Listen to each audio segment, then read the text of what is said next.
I'm going to tell you my history with the Episcopal Church and the joy it has brought to my life. I am a cradle Episcopalian. I grew up in a growing Episcopal church in Greensboro, North Carolina.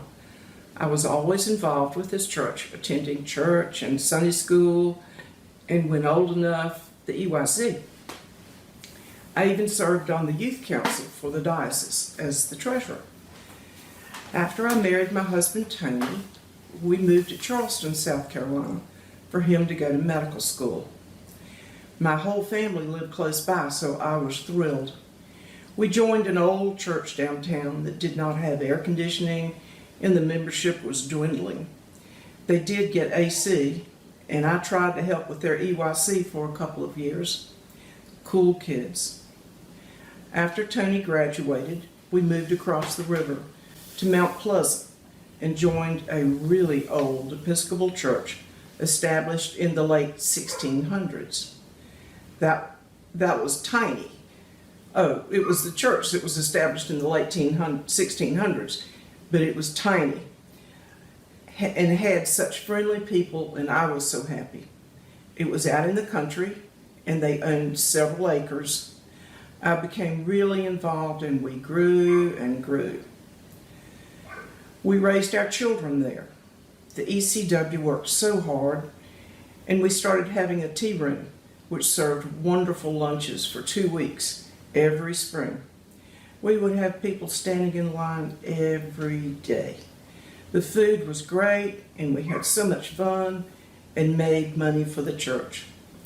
Over the years, we needed to build a new church instead of using the parish hall for our services.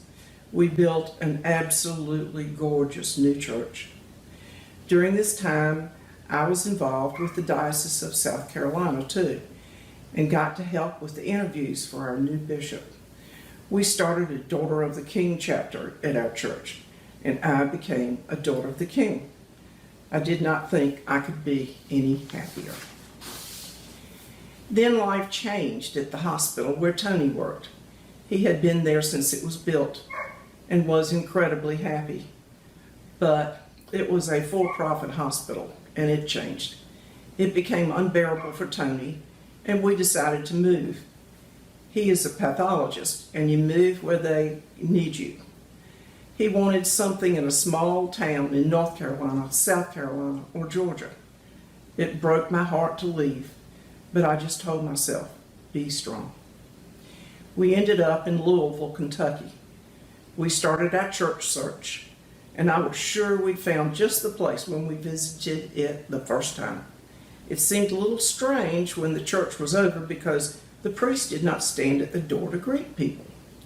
They would have a short break and have Sunday school. They had a greeting table just for visitors along with other tables for other things. We headed to the table for visitors. They greeted us, and we met some people. They showed us around the church, and it seemed like a good match, but it was not. We attended for 6 weeks and never met the priest, not even at the one evening event that we went to. Not one person spoke to us that last Sunday when we attended after 6 weeks. I decided that I was not very happy and we needed to look elsewhere, so we did. The next church we visited, I asked if they had a Daughters of the King chapter.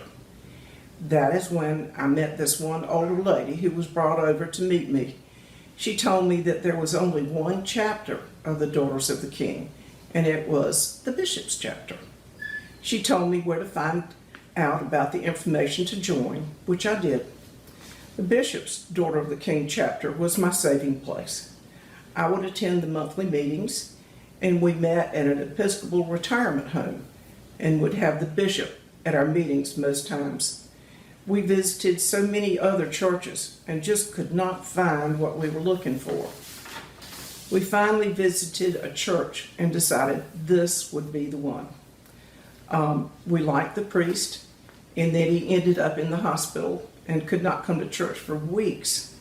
We were included in many activities, and one of my Daughters of the King friends attended church there. Then we attended one Sunday, and the priest was there just to see his church members. Everyone brought little gifts, except us. Seems that a letter went out to tell us, but they had taken us off the mailing list. They did not remember we were attending. Life changes fast sometimes. After Tony was at this Catholic hospital for a year, the administration would not live up to the agreements that they had made with Tony. They smugly thought that since we had moved there and bought a house, we would just stay. Wrong. Tony gave them notice that he was leaving. I did not really mind. I had not found the church to replace our one in South Carolina. Tony talked with the Pathology Association to see if they were aware of any new locations for us to go. That is when we found out about Moultrie, Georgia. That was what we wanted when we left Charleston, small town in South Carolina, North Carolina, or Georgia. In thinking about this later, when we moved to Moultrie, I realized that that year had been God's plan. He sent us to Kentucky for a year until we could move to Georgia. I was so brokenhearted to leave our Mount Pleasant church. It did not bother me at all to move from the Kentucky churches. I was just looking forward to new churches. Tony loves his place at the hospital in Moultrie. We moved to Moultrie about 20 years ago. We attended St. Margaret's, where we helped build their new church. I became incredibly involved with the diocese too. I served on the diocesan council and helped choose Bishop Ben Hayes after serving under Bishop Loudon. Sadly, after an unfortunate event at St. Margaret's, we left. We were attending St. John's when they decided to leave the church and become Anglican. They told the bishop and said they had the keys to turn in. The bishop asked me to be the caretaker of the building. What a mess. Services were held for some time. That is when I got to know Father Buechner. He was the last priest to serve there until the church was officially closed and put up for sale. But the building still belonged to the diocese, and I was a caretaker. Many things there were left unrepaired because St. John's members knew they were leaving someday. I paid all the utility and other bills with the money that had been left to the diocese. There was a basement with a sump pump that should have been replaced years before. We had a terrible rain and the basement flooded. I had to get a plumber, and he told me that it would take a week to get the necessary parts to replace the sump pump. He then told me that I would, every day or two, have to wade through the flood water up to my knees to flip the switch to make the water go out. I remember that so well, it was scary. I encouraged and finally got the old members to purchase the building from the diocese. They did not think that even after a year that the diocese would sell it to them. They bought it. When it was sold, I was so happy because it certainly got a terrible burden off of my back as caretaker. As Tony and I visited churches to consider joining in Valdosta, Tifton, and Thomasville, I saved St. Thomas for last, as I was not sure about how Tony would like a woman priest. He loved Judy Jones. Shows you how well I know my husband. We joined St. Thomas and love it here. We love the music and the people. I finished my last 3 years of EFM here under Susan Gage. This strengthened my spiritual growth. Living in Moultrie has made it difficult to participate in some things here. We have gotten older, but I keep telling myself it was God's plan. I have spent many years knowing how expensive running a church can be. Making a pledge to the church helps with the organization of the budget.